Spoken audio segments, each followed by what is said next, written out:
Hello everyone, welcome to the miracle of survival. Mark was devastated his rescue plan was over without the farmland. After learning about Mark's situation, the space agency was anxious and clueless. They decided to avoid any trouble. They faced the challenge of filling over 300 days of empty space. After a handful of near-death experiences, it seemed Mark finally had his light bulb moment. Since the current situation couldn't be changed, it's potato digging time. And what a pristine potato it was. He sealed the blown-up door with plastic and resumed his unfinished experiments. Future scientists do this. During downtime, he chatted with his team to keep the vibes light, while the space agency was also busy. They cut the 6-month spaceship project to 45 days, a new level of efficiency. Each day arrived. Everyone took their positions, staring at the screen, all tense. Much was at stake. Finally, with the countdown over, the spaceship took off successfully. Everything normal, everyone exhaled in relief. Just when everyone was cheering, a staff member started shouting about a major problem. The thruster experienced a malfunction. The spaceship's wings proved to be insufficiently robust, ultimately resulting in an explosion that displayed an unfortunate spectacle of fireworks. When Mark received the news, he unexpectedly remained remarkably calm, directly stating in dead, "You are needed to go and check on my parents. I want to know how things are on Earth, although I know it's going to be tough to hear. And telling two fathers that the son is dead, that's a real pickle. I don't want to quit, I just need to be ready for whatever comes next. Please tell me what I did right." Mark's mission was to get to the Ares spaceship's landing site early. Awaiting the Hermes to dock, it felt like a thrilling driving test in space. The plan sounded good, but the director thought it was too risky. What if someone tripped in space? He also pondered whether the crew on Hermes would remain incident-free during the more than 500-day journey. He ultimately chose to align himself with the remaining 5 individuals instead of Mark, demonstrating remarkable decisiveness. Calm and decisive. Henderson gave decision-making to Hermes' crew, who promptly met to prioritize save Mark. Captain Louis quickly opted for a democratic approach to hear everyone out. What he didn't expect was that everyone's opinions were oddly unanimous, a perspective as popular as a spice pack. Led by Louis, they boldly severed the space agency's control over Hermes, directly changing the course like a fun road trip. Henderson approached the director, confessing plans, hiding a flicker of disappointment. Even though the director was fuming, losing control of the spaceship meant he had to give a begrudging nod to the mission.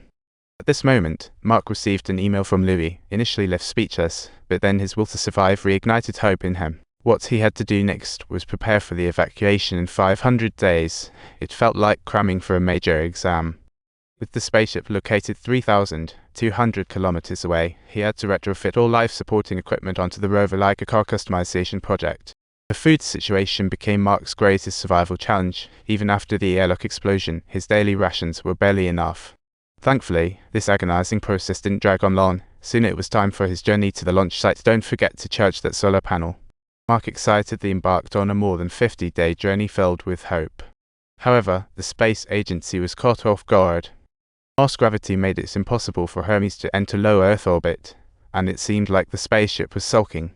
At this point, engineer Bruce popped up with a bold idea: let's lighten the spaceship, like going on a diet.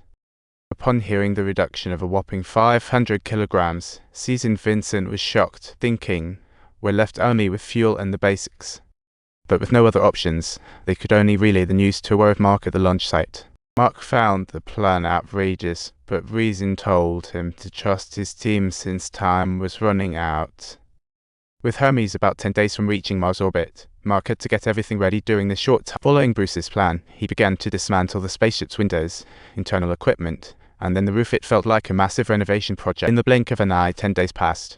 Mark started tidying up his look, shaving off his beard and donning a brand new spacesuit, ready for the Sitting inside the spacecraft, he began to wait anxiously, constantly pondering in his mind, "Are you okay?" "I'm fine, just feeling a bit nauseous.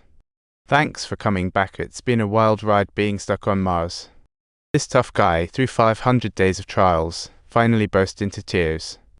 But he wasn't crying out of fear, it was joy from finally being reunited with his teammates. As the engine ignited, Mark successfully took off from the Martian surface, starting a new chapter. However, due to the weight reduction, the speed increased significantly and Mark fell into a faint, just a minor episode. Just before the fuel ran out, the lighter spaceship managed to deliver Mark to Mars orbit, still 68 kilometers away. For Hermes to connect, it had to move forward, but the thruster moved at only 42 meters per second, making everyone feel uneasy. Facing a daunting challenge, Captain Louis made a risky decision, quietly hoping for the best. Just then, a chemistry whiz on their team hit the jackpot, whipping out a micro-bomb using everyday materials. Then, they cautiously installed it in the spaceship's rear airlock, ingeniously utilizing the explosion's recoil for propulsion. As a result, their distance to Mach was gradually diminishing, drawing ever closer. Thank you for watching.